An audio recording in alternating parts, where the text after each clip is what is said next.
Hello and welcome to St. James United Church for this blustery, very blizzardy day 6 Tuesday of day 6 of Lent. Today's passage from Diving Deeply, Daily Devotions for Lent, is written by a lady by the name of Linda Kushnick, who is a chaplain in hospitals. She worked in Halifax Infirmary Hospital and later in the multi-organ transplant program at Toronto General. And she writes a chapter entitled, "We Are Not Alone." How long, O Lord, will you forget me forever?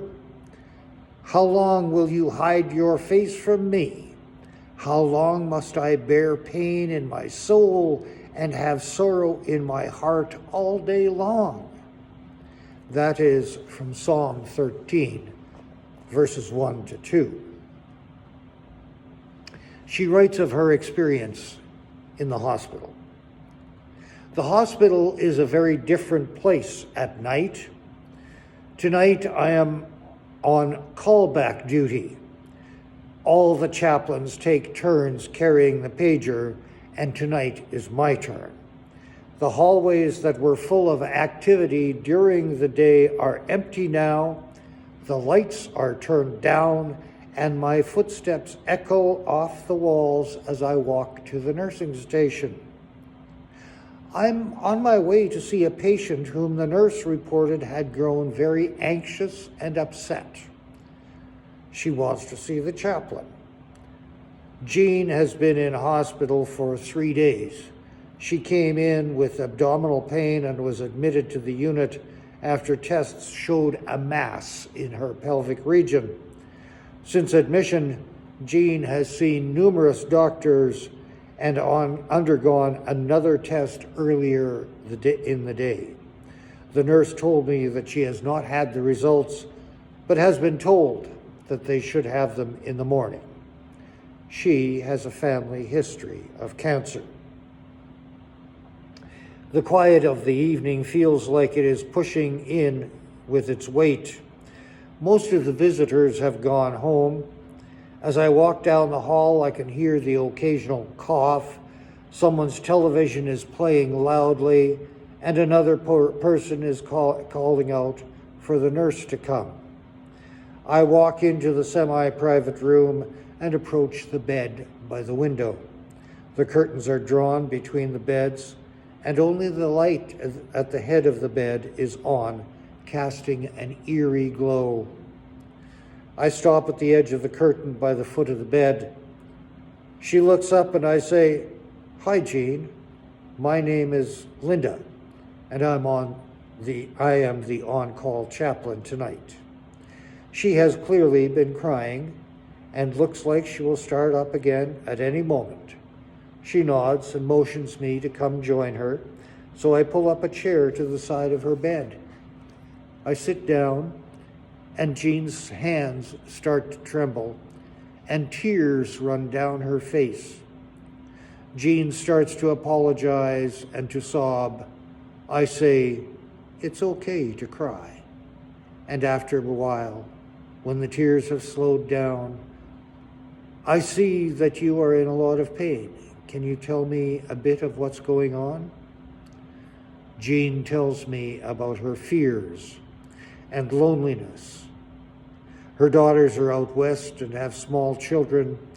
They call every evening, but she's all alone here. Her mother and one aunt died of bowel cancer. Her husband died 3 years ago of a heart attack, and she misses him very much.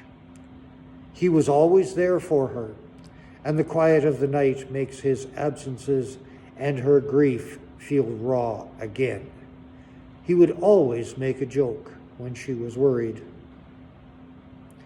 We talk a bit more, and then we pray together. She tells me my visit has helped. I squeeze her hand before I get up to leave. I promise to come by and visit in the morning and hold her in my prayers. As I walk down the hall that has grown even quieter, I am struck that my footsteps are not noisy, but a sign of presence, that we are not alone. As usual, the author leaves us with a question to ponder. Recall a time when you felt all alone. Who came to be with you? How did their presence transform the moment? And the prayer. Dear God, I feel your presence more than anything right now. I'll begin again. Dear God, I long to feel your presence more than anything right now. Why do you always seem so far away? Be with me now in my sorrows and fears. Come, wrap your spirit around my aching soul and comfort me in my tears.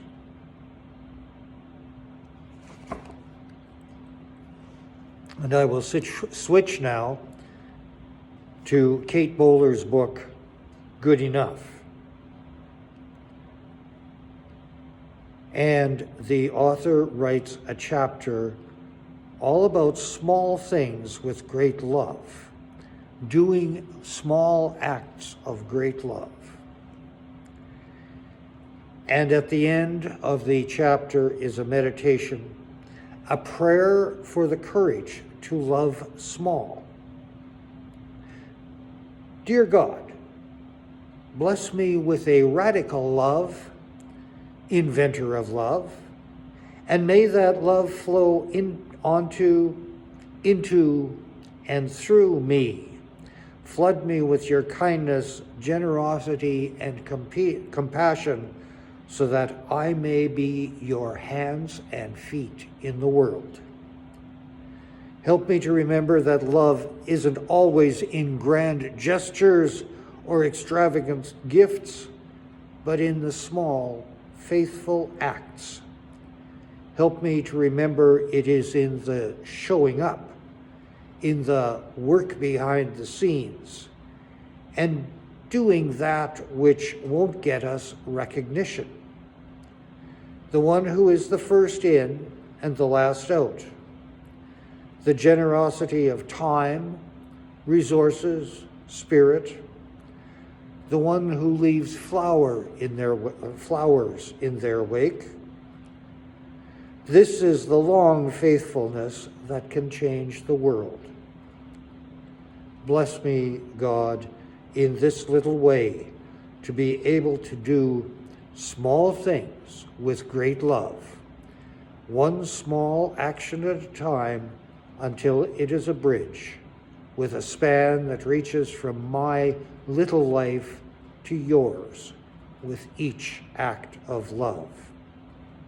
And when I screw up or forget or grow weary, bless me with the courage to begin again, loving and loving again, being changed by your love and transforming the world, one little act of love at a time. May it be so. Thank you for being with me today. Thank you for tuning in to this broadcast, and I will talk with you again tomorrow.